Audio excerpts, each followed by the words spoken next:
All right, this is Melissa Paul giving COM 103 informative speech. Here's my audience. I'll be presenting to a room full of my teaching peers. Here we go. I teach at Glenside Early Childhood Center in Muskegon County. Yeah. They all clapped, so here we go. All right. We're going to start with what is process art and how it's used in a preschool setting. Why did you scribble? That's not how you do it. Let's throw it away and you can try again. These are all things that have been said at a preschool art table. Product is usually what we go for, as we want something to look nice. We've got a bulletin board in mind, or we're trying to show something to the parents and make everything look the same and perfect. Holiday gifts, Mother's Day cards, that's usually our goal when we use these phrases, because we're looking for something specific in their art.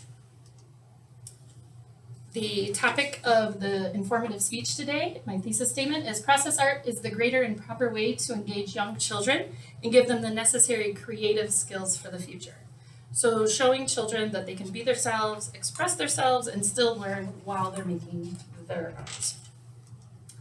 For the credibility piece of my informative speech, I have used the following resources. NAEYC is the National Association for the Education of Young Children, sort of a benchmark. Schools can get certified by NAEYC. LARA is a licensing agency that we use in the state of Michigan. So if you have a daycare or child care, LARA is the one that holds your license. Head Start and Great Start are the two programs that my classroom is a blend of. All of them cite process art as being the way to teach art in a preschool setting.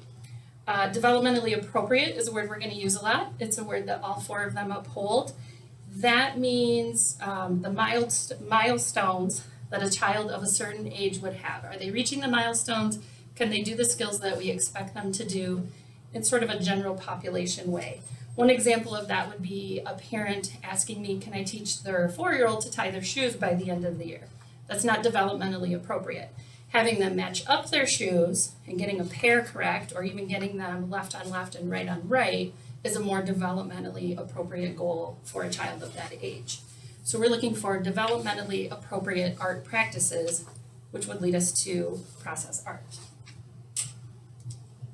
When looking at process art and all the domains of a child's development, physical is the obvious one. Fine motor, definitely. How are they holding their pencil? Are they snipping with scissors, or are they cutting with scissors? Gross motor is also part of one.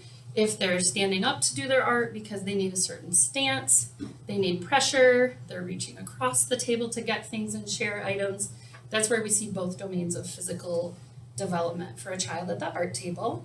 Intellectual, you don't really think about it when you're setting up an art project, but problem solving, planning ahead, especially during process art. Lots of times they want it to look a certain way, they need to think about it, they need to get the supplies out that they need. There's a lot of thinking going on behind their art, even though to us it looks like they're just making crazy art and making a huge mess at the table, but they're really learning while they do that. Social and emotional. Social, there's a lot of sharing, there's a lot of bonding going on at the art table, a lot of team building, which also leads into emotional confidence, a lot of supporting each other, complimenting each other. I love how you cut out that heart. I wish I could do that. Can you show me how to do that, etc. So that leads to one of the bigger pieces at the art table, I think, which would be communication. Vocabulary and communication are a huge, huge part of process art. There's a lot of talking by the teacher. You're giving them new vocab terms. You're teaching them different tools, different verbs, different adjectives. Just chatting away, maybe making your piece of art while they're making their piece of art at the table. Also just hearing and speaking amongst their peers and with adults in the room obviously leads to great communication for the children, makes them better communicators. We have a kiddo who's really low in communication right now, and he joins in when he can, but I've noticed at the art table, green, dinosaur, and yes are his 3 favorite words. But when he's making art, he tries to join the conversation. And when he hears a new color word, he'll try to repeat it. He'll even try and show that color crayon, which he's getting much better at matching them up. So the communication in the room amongst his peers is very supportive for him. He also has some fine motor issues, and he enjoys free art time and process art time because he can sort of make what he wants and use the tools how he can use them versus how a teacher may correct him to use them. How do we teach this? First of all, I absolutely love this quote. A little girl, 4 years old, said, "You just think about something and then you run a line around your think. That's how you do your art." I really like to have just an open art opportunity, which we'll talk about next at the art table. But basically, no rules, no instructions. Just let them use the supplies. Let them do what they want to do with it. The kiddo that I mentioned before with the fine motor issues, he just likes to glue giant sheets of paper together because he has a hard time writing, he has a hard time cutting, he has a hard time painting and doing anything with a pincer grip. So he will just make giant art sculptures out of construction paper and glue and has a great time joining his friends, talking to them, and just being a part of the classroom in the capacity that he can be, which is also developmentally appropriate and a big part of the preschool classroom. Here is another way to do it, sort of a how-to. This is a giant list of supplies that you can have at your art center. Really hard to have them all out there, obviously. I even thought of a few more after making this slide, which would be tape, staplers, and all those little mismatched pieces that we find all over the classroom, from games and just puzzle pieces and random things that the puzzle's long gone or the game's long gone. Those are things that you could use and clean up your room at the same time and just let them make huge things. Collages are a huge hit in the preschool world. Let them use things from outside, inside. Often on social media, I'll put a call out. Anybody have any of these, like 5 things, ribbon, yarn, sequins, etc.? And everyone runs to their closet, cleans it out, and you can refresh your stash of art supplies for free. Okay. Why are we talking about process art? What's the opposite of that? The opposite of that is product art. So clearly on the bottom it's product. They were all given the same shape, the same pieces, and told to make a penguin.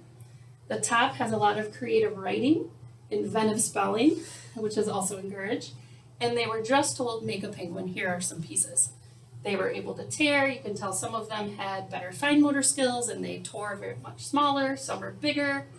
This also leads to a lot of vocab on their part and communication because they're going to tell you about their penguin. It doesn't just look like the other ones. They're going to tell you that they got to tear. They're going to tell you why they made theirs fluffy, or why they put the white feathers in the middle, or why they gave them a certain color eye.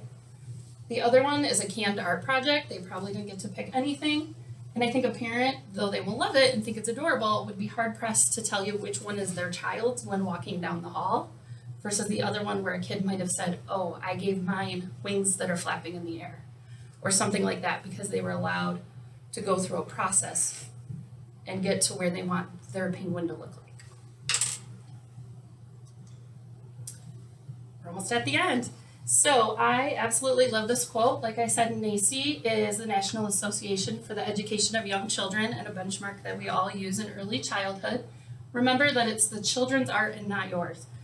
It's not my art. I'd love for it to all look cute and go home and the parents to gush, but the parents are going to gush anyway. They love their kids. They love anything their kids do, and the effort will be seen in the process art as well as the product art on behalf of the child. And I absolutely love this meme that I added. You know you're doing it right when no 2 pieces of children's art look the same. And I think that can apply when we do sort of a product process piece also, and those parent pleasers that we love for bulletin boards and conferences.